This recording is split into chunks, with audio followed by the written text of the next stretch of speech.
Hello. जी हाँ, title देख के खुश मत हो जाइएगा कि हैप्पी वीकेंड्स। वीकेंड्स सिर्फ कहने की बात होती है कि हैप्पी हों। वीकेंड्स लाते हैं बहुत सारा काम। और जो भी गार्डनिंग करते हैं वो इस बात से सहमत होंगे कि गार्डनिंग में तो वीकेंड्स पे या बाकी दिनों में भी, और अब तो सितंबर चल रहा है तो इतना काम होता है कि आप जितना करोगे उतना ही कम है, या आप पौधों को जितना अच्छा दोगे वो उतना ही अच्छा रिज़ल्ट आपको देंगे। तो 2-4 दिन से काफ़ी बारिश हो रही है, तो मैं मेरे पौधे में अरेंजमेंट्स इस तरह से रखती हूँ कि बड़े पौधों के नीचे छोटे गमलों को रख देती हूँ, ताकि हमारे यहाँ पानी की कमी है और रिसेंट गर्मी भी बहुत ज़्यादा थी, तो पौधों का बचाव हो पाए। अब चूँकि बारिश आने वाली थी तो मैंने इन सभी पॉट्स को निकाल के बारिश में रखा। इन सभी गमलों में इतना वज़न हो जाता है कि इनको उठाना मुश्किल होता है, फिर भी मैंने इन्हें बारिश में रखा। एटलीस्ट 1 हफ़्ते इनको लेटर ऑन पानी नहीं देना पड़ेगा, और बारिश के पानी से इन्हें न्यूट्रिशन मिलेगा वो अलग। तो चलो, ये मेहनत तो शाम के 4 बजे तक बारिश आ गई तो वसूल हो ही गई, वरना ये कन्फ्यूज़न भी चल रहा था कि मैं इनको मेहनत करके रख तो रही हूँ, लेकिन अगर बारिश नहीं आई तो मुझे इन्हें वापस उठा के रखना पड़ेगा, क्योंकि अगर तेज़ सनलाइट में भी ये रहे तो इनकी वैसे ही हालत ख़राब हो जानी थी।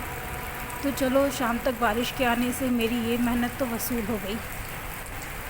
हालांकि बारिश बहुत तेज़ नहीं थी, और बारिश ह्यूमिडिटी को लाती है, तो हम लोगों के लिए तो ये बहुत ही ज़्यादा गर्मी वाला मौसम हो जाता है। ये देखिए, ये मेरे सिंगोनियम के वही दोनों पौधे हैं जो डायरेक्ट ज़मीन में लगे हुए थे, लेकिन अब मैंने इन्हें पॉट में लगा दिया है। और ये एक जो है क्रीपर वैरायटी का है, तो इसमें मैं मॉस स्टिक लगा के इसे अरेंज करूँगी। एक बार ये इस पॉट में सेट हो जाएं। मनी प्लांट भी पॉट चेंज किए गए हैं, इनमें मॉस स्टिक भी नहीं डाली गई है। एक बार ये सेट हो जाए फिर इनकी एक्सटेंशंस को सेट करना होगा। ये मेरी रोज़ प्लांट की कटिंग्स हैं, देखिए बढ़ आ रही हैं। ये अभी जो रिसेंट लगाई हुई कटिंग्स हैं वही कटिंग्स हैं। इसमें देखिए ब्रांचिंग और भी स्टार्ट हुई है, लीव्स भी आ गई हैं।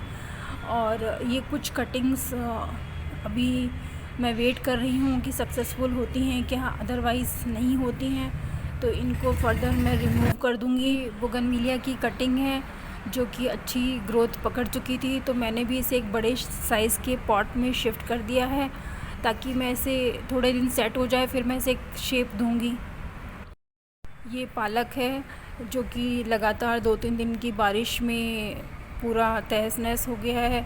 देखते हैं ये फर्दर ग्रोथ पकड़ता है या नहीं पकड़ता। ये मोट की फलियां हैं, ये इनमें फ्लावरिंग हो रही है, 1-2 जगह फलियां बन चुकी हैं। ये देखिए कलियां बन रही हैं, ये फली बन चुकी है।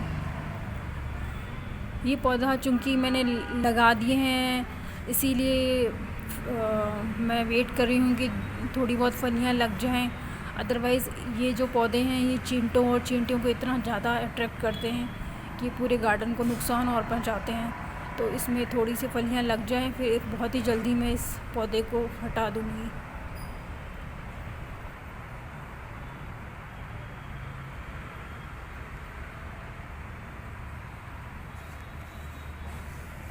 ये स्प्रिंग ओनियन है, ये अभी 7 ही दिन हुए हैं, थोड़ा और बढ़ेगा। ये देखिए, ये मॉर्निंग ग्लोरी की कटिंग्स हैं जो कि मैंने इसी सीज़न में दी थी। तीनों की तीनों कटिंग सक्सेसफुल हैं, और देखिए इसमें बड्स भी बन रही हैं। इतनी छोटी सी कटिंग में ब्रांचिंग भी स्टार्ट हो गई है, और तीनों की तीनों कटिंग ही पूरी तरह से सक्सेसफुल हैं। इसमें देखिए बेस से भी ब्रांचिंग स्टार्ट हो गई, और देखिए कलियाँ आ रही हैं। और ये जो टहनी है, ये इस टहनी का टूटा हुआ पार्ट थी जो मैंने ऐसे ही लगा दी थी, फिर भी देखिए ये ग्रोथ पकड़ गई है। और ये देखिए मैंने इसी पॉट में अरालिया की कटिंग लगाई थी, तो ये भी देखिए आपको फ़ोटो में दिख रहा है या नहीं दिख रहा।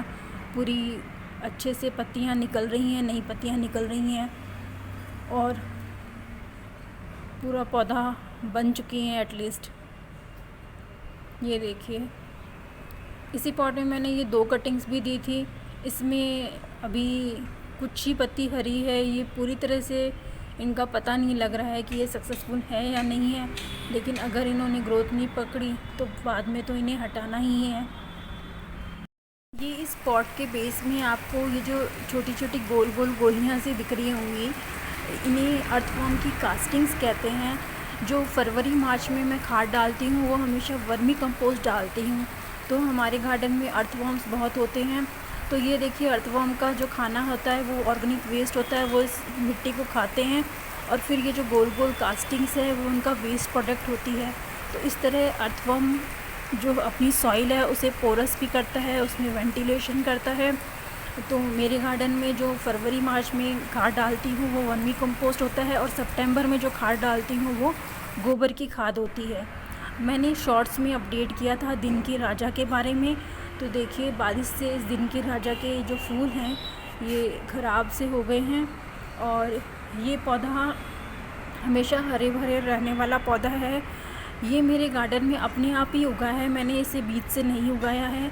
क्योंकि मेरे गार्डन में रात की रानी यानी कि जैस्मीन भी है, तो हो सकता है ये उनके साथ बीज में आया हो, या मे भी ये अपने आप से उगने वाला सीड भी है। तो ये मेरे गार्डन में अपने आप से उगा है, मैंने इसकी कोई केयर स्पेशल नहीं की है।